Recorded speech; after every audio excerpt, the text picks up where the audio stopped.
нафаре ки наворҳоро мебинад фикр мекунад ки аз кадом як чорабинии давлатҳои осиёи марказӣ сабт шудааст. дар асл бошад ин суруду рақсҳои дилнишин дар маркази Англия иҷро карда шуд. қобили қайд аст ки аз ҷониби бунёди рушди маданият ва санъати Ӯзбекистон дар ҳамкорӣ бо Музеи Бритониёи Кабир бори аввал дар Лондон намоиши роҳи абрешим ташкил карда шуд. дирӯз дар доираи ин чорабинӣ барномаи консертӣ баргузор гардид. ин як чорабинии хеле аҷоиб ҳиссае аз намоишгоҳи роҳи бузурги абрешим аст. он баёнгари таъриху маданият ва фарҳанги қадимаи мамолики шоҳроҳи абрешим мебошад. мо медонем ки дар Лондон доираҳои гуногуни мардуми Осиёи миёна зиндагӣ доранд ва маъмурияти осорхонаи Лондон ҳамин гуна як имконияти хубе барои онҳо фароҳам овард, то ки тавонанд дар доираи ин барномаи консертӣ маданияту санъати халқи худро ба ҷаҳониён муаррифӣ намоянд.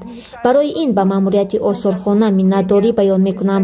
мехостам чунин барномаҳо бисёртар роҳандозӣ гарданд ва имкони муаррифӣ намудани санъати Осиёи марказӣ пайдо гардад. Хотел бы, чтобы как можно больше было вот таких возможностей показать, демонстрировать искусство Центральной Азии.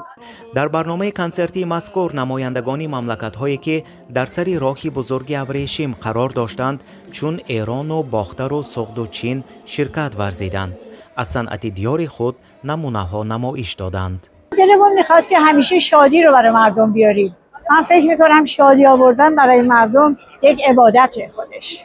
به خاطر همینه که همیشه سعی میکنیم در مجالس دوستان و افراد رو شاد بکنیم. ما همه بشریم. همه انسانیم و همه مهم نیست چه کالچری هست. چقدر خوبه که همه با هم باشیم و همه در شادی هامون شرکت کنیم و لذت ببریم.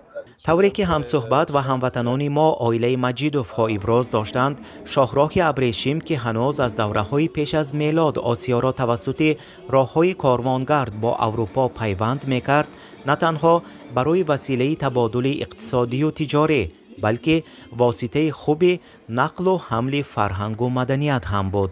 дар гузашта мардуми мо суғдиён буданд ва суғдиён дар қадим ҳамчун баёнгари фарҳанг буданд. аз Аврупо то Осиё, аз Осиё то Аврупо ин суғдиён буданд ки бозаргонӣ мекарданд ва на танҳо коло мефурӯхтанд, балки фарҳангро ба тамоми ҷаҳон паҳн мекарданд.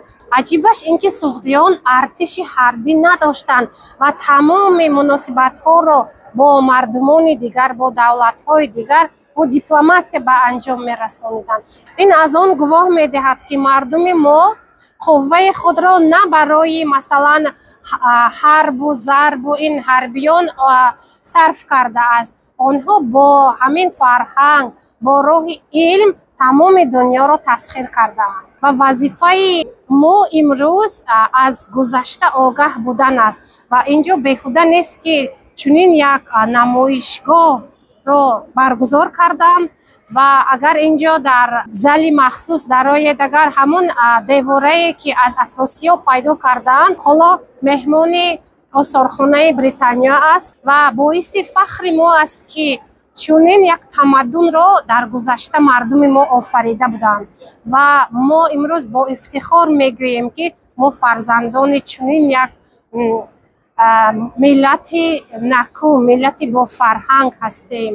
албатта мақсад аз ташкили ин чорабинӣ низ ба дунё муаррифӣ намудани санъату маданияти халқҳои масири ҷодаи абрешим аст, мегӯянд иштирокчиён ва ҳар кадоме аз онҳо бо тамоми қувваю маҳорати худ саъй мекарданд то баёнгари маданияту санъати кишвари худ бошанд. Мы были очень рады, что они нас пригласили.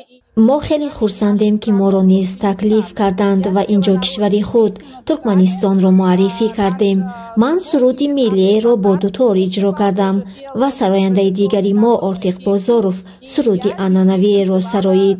و با او اینچنین رقصی ملی ترکمنی کوشکتی را هم اجرا کردیم و هنگامی برآمد من احساس کردم که تماشابینان ما را خیلی خوب پذیرایی کردند. نسبت لباسهای ملی ما، نسبت اسبابهای موسیقی ما شوق ظاهر کردند و آمده با ما به صورت افتادند.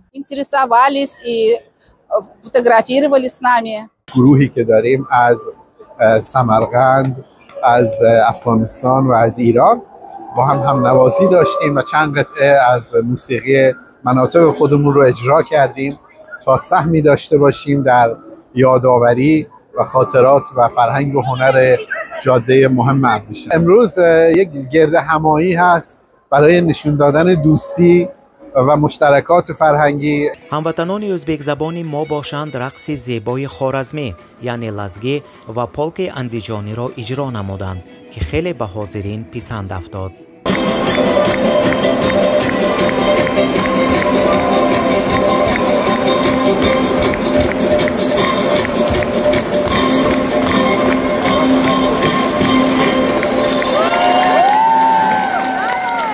Namlar O'zbekistonlik, otam qirg'izistonlik.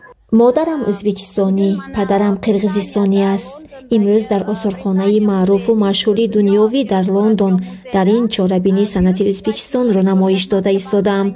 در اینجا رقص لزگی را اجرا کردم و باز یک نفر از پسران رقص اندیجانی را اجرا کرد و تماشابینان لندنی رقص ما را با کف‌کوبی‌ها پذیرایی کردند. خود لزگی همین گونه خصوصیت دارد که شنونده‌اش را به اختیار به رقصیدن وادار می‌سازد. وقتی که در صحنه می‌رقصیدم دیدم که چندی از بینندگان در جای نشستشان می‌رقصند.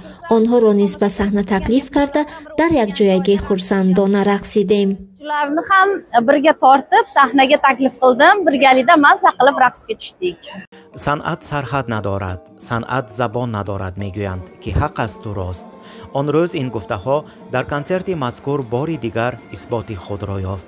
به صفت معلومات رسانیدنیم که نمایشگاه ازبکستان در آثارخانه با نفوذ بریتانیا تا سنه 23 فوریه سال 2025 دوام میکند. فرخ یلداشف از لندن برای آریان.